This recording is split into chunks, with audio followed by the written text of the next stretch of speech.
Okay जी, तो method overriding या run time polymorphism सीखने की सीरीज में हम देख रहे हैं हमारा दूसरा सवाल।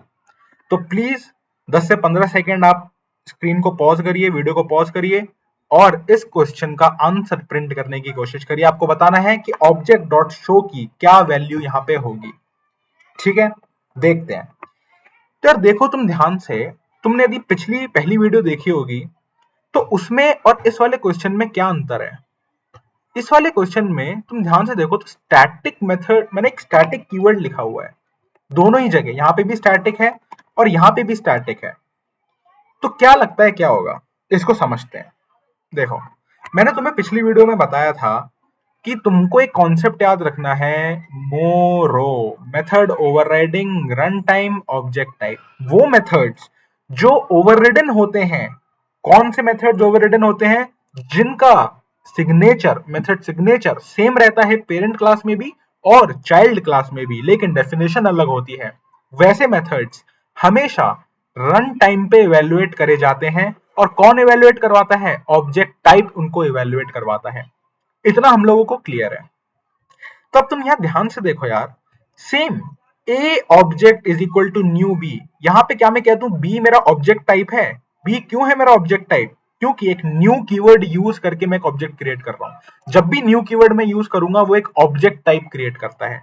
और ए इस केस में एक रेफरेंस टाइप है। बिल्कुल हमको समझ आता है, एक रेफरेंस टाइप है। अच्छा, अब तुम यार यार ध्यान से देखो कि तुमने देखा कि यार शो मेथड कॉल हो रहा है, object dot show method call हो रहा है। तुम देख रहे हो कि यार शो जो मेथड है, इसका तो सिग्नेचर यार ए क्लास में भी ऐसा ही है और इसका सिग्नेचर एक चाइल्ड क्लास में भी सेम है। अरे, ये तो ओवरराइड हो रहा है। ओवरराइड हो रहा है तो क्या होगा, ओवररिडन मेथड्स रन टाइम पे इवेल्युएट होंगे।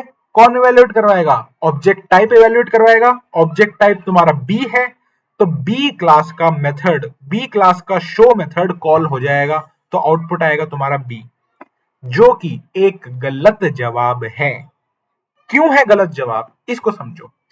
यहां पे तुम्हारा जो मेन चीज समझने वाली चीज है वो है स्टैटिक मेथड। ये स्टैटिक मेथड क्या है भाई, ये स्टैटिक मेथड मैंने लगा दिया तो एक्चुअल में हो क्या रहा है, जो मेथड्स स्टैटिक होते हैं वो हमेशा क्लास पे डिपेंड करते हैं, ना कि ऑब्जेक्ट पे डिपेंड करते हैं। क्या मैं बोला, स्टैटिक मेथड्स सिर्फ और सिर्फ क्लास पे डिपेंड करते हैं। स्टैटिक मेथड सिर्फ और सिर्फ अपनी क्लास पे डिपेंड करते हैं, वो ऑब्जेक्ट पे डिपेंड नहीं करते हैं। इसलिए स्टैटिक मेथड्स को आप ओवरराइड नहीं करवा सकते।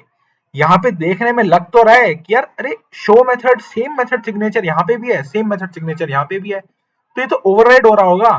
तो जी नहीं, स्टैटिक मेथड्स को आप ओवरराइड नहीं करवा सकते, क्योंकि वो सिर्फ और सिर्फ क्लास पे डिपेंड करते हैं, ऑब्जेक्ट पे डिपेंड नहीं करते। इसलिए ये मेथड हाइड करने के लिए भी यूज किए जाते हैं, स्टैटिक मेथड्स। बात समझ आती है। तो यार यदि ये मेथड शो ओवरराइड ही नहीं हो रहा है तो मेरे को क्या कॉन्सेप्ट यूज करूंगा, नॉन ओवररिडन मेथड्स के लिए क्या होता है, वो कंपाइल टाइम पे इवेल्युएट होते हैं। इसका अपोजिट कर दो, आर का सी हो जाएगा, जो रन टाइम पे इवेल्युएट होते थे वो कंपाइल टाइम पे इवेल्युएट होंगे। जिनके लिए ऑब्जेक्ट टाइप यूज होता था उनके लिए रेफरेंस टाइप यूज होगा। किनके लिए, नॉन मेथड ओवररिडन मेथड्स के लिए, नॉन ओवररिडन मेथड्स के लिए। तो अब यहां समझ आता है कि रेफरेंस टाइप क्या है मेरा, ए है रेफरेंस टाइप। तो ये जो शो मेथड होगा वो किसका कॉल होगा, ए का कॉल होगा या बी का कॉल होगा, जल्दी बताओ। ए का कॉल होगा, क्योंकि ए है मेरा रेफरेंस टाइप, इसलिए मेरा आउटपुट आएगा इसका ए एंड नॉट बी।